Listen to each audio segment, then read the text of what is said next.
Et rebonjour à tous, nous sommes de retour sur le plateau télé de notre première édition du Salon des affaires publiques et de l'influence et nous avons le plaisir d'accueillir pour cette interview Jean-Christophe Gathuin de VisiBrain. Bonjour Jean-Christophe. Bonjour Alison. Alors merci d'être parmi nous. Je vais vous proposer pour commencer de vous présenter et de nous présenter également VisiBrain. Je suis Jean-Christophe Gathuin, je suis cofondateur d'une société qui s'appelle donc VisiBrain, que j'ai montée avec deux amis suite à notre école d'ingénieur en 2010. Et VisiBrain, c'est un logiciel de veille des réseaux sociaux. En anglais, on dit social listening. Donc, qu'est-ce qu'on fait concrètement? C'est un logiciel qui va capter toutes les données publiques sur les réseaux sociaux, Twitter, Instagram, TikTok, etc., etc. Et on va retranscrire ça dans un tableau de bord pour rendre toutes ces données intelligibles pour nos clients. Et très concrètement, ça va les aider à anticiper, comprendre et prendre les bonnes décisions. Alors, très intéressant, mais vous allez nous en dire plus après.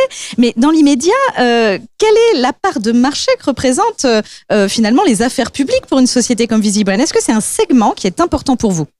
Alors oui, tout à fait.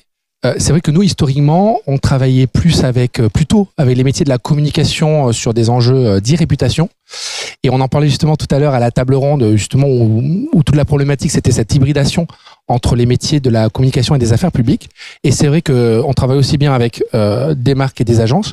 Sur ces deux types de clients, on s'est rendu compte que petit à petit, on arrivait également à adresser des besoins du milieu des affaires publiques, parce qu'aujourd'hui, les réseaux sociaux, finalement, c'est un terrain, une arène, j'ai envie de dire, où il va avoir à la fois des personnalités médiatiques, politiques, journalistes, des décideurs, du grand public, et finalement la data et l'analyse des données qu'on va pouvoir faire de ces réseaux sociaux va être pertinente pour ces deux métiers, communication et affaires publiques. Et j'ai envie de dire que notre outil de veille des réseaux sociaux, c'est un peu le trait d'union entre ces deux métiers pour la prise de décision. Alors, très concrètement, qu'est-ce qui vous différencie finalement d'autres outils qui existent sur le marché de veille des réseaux sociaux? Oui, tout à fait. Nous, on met l'accent, là je parle vraiment sur les problématiques d'affaires publiques.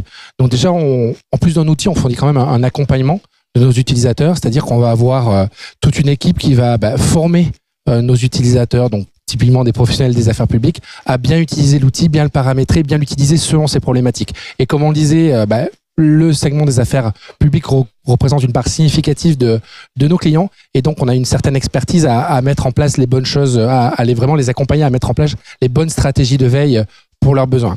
Mais sinon, sur un plan purement technologique, le premier point, c'est notre couverture. Aujourd'hui, on a la meilleure couverture du web et des réseaux sociaux du marché, et notamment la capacité de veiller LinkedIn. On est les seuls à faire ça aujourd'hui, donc c'est une technologie unique. Et LinkedIn, c'est aujourd'hui une plateforme sociale majeure pour tous les enjeux de communication et d'affaires publiques, puisqu'on se rend compte que c'est un réseau qui, historiquement, était très professionnel, mais cette frontière entre pro et perso est en train de se flouter.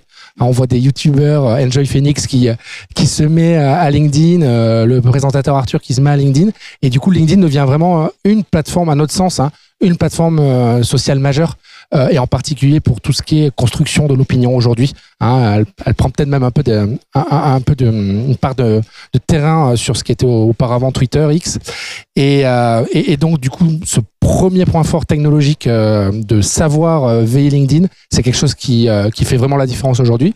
Et ensuite, j'en cite deux autres plus rapidement. Notre système d'alerte pour vraiment en temps réel anticiper n'importe quel signal faible sur n'importe quel sujet. Et troisième point, notre interface très intuitive, très réactive, qui va permettre du coup aux professionnels des affaires publiques de vraiment exploiter facilement cette donnée des réseaux sociaux. Et aussi, n'oublions pas que vous êtes le dernier acteur européen du secteur. Exactement, c'est vrai que du coup, on est le dernier acteur européen, et du coup en particulier français, indépendant, qui fournissant un logiciel de social listening. Et c'est important notamment pour certains clients des affaires publiques. On travaille aussi avec des agences d'intelligence économique où tous les enjeux de souveraineté, j'ai envie de dire en particulier maintenant, ont leur importance, et ils préfèrent évidemment travailler avec une solution technologique française ou en tout cas européenne. Et donc vous avez fait le choix d'être partenaire de ce premier salon des affaires publiques et de l'influence. En quoi est-ce que c'était quelque chose d'important pour vous et pour VisiBrain? Ouais, tout à fait. Déjà, comme on l'a dit, nous, le segment des affaires publiques, c'est quelque chose qui est en croissance chez nous depuis depuis j'ai envie de dire ces 10 dernières années qu'on a vu monter en puissance. Donc ça faisait sens sur un pur plan business. Et puis, nos équipes travaillent avec Fred Guillot depuis plusieurs années aussi. Hein. Roulian Pérez, pour pas le citer, notre directeur du développement commercial, le connaissait très bien et il savait que c'était la bonne personne pour organiser ce type de salon. Donc, quand on a su qu'il y avait ce nouveau salon qui s'organisait, on a répondu présent et on a bien fait parce que le succès au rendez-vous de ce que j'ai pu voir sur ces 2 jours. Et puis, l'organisation est aux petits oignons et ça, on n'en doutait pas. Donc, on est ravis d'être partenaire de cette première édition. Merci beaucoup Jean-Christophe Gathuin. Pour rappel, vous êtes cofondateur de VisiBrain. Donc merci pour votre soutien et on espère vous revoir lors d'une prochaine édition. Merci. Merci à vous pour l'invitation. Merci Alison.